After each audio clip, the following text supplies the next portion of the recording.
I'm Edie Lush, and I'm outside the Hub Pavilion here in Davos. We finally bust out of our office here.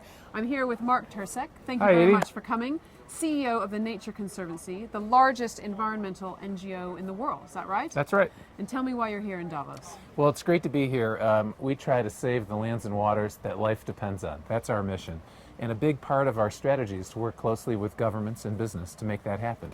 They're the organizations with the big environmental footprint. If we can guide their behavior, we can save nature that we all depend on.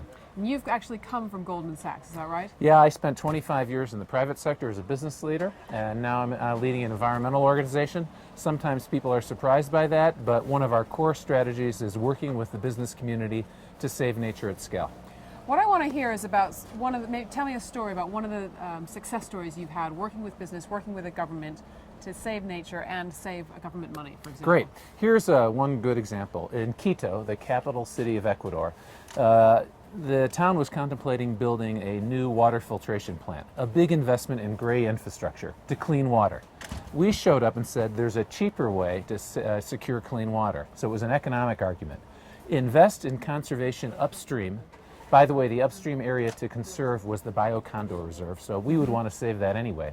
But our argument was spend some money on conservation upstream to keep clean water clean. And what did you actually do? What is the interventions upstream were easy things in our view. Changing ranching practices, changing agricultural practices, so keeping cattle away from the river, improving plantings along the river, better ditching to keep fertilizer from running off into the river.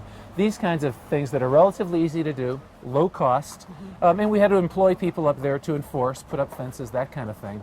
The long story short, though, is it worked. The clean water that was needed was secured. The backers of this were the town water company, the Coca-Cola franchisor, Femsa, the brewer.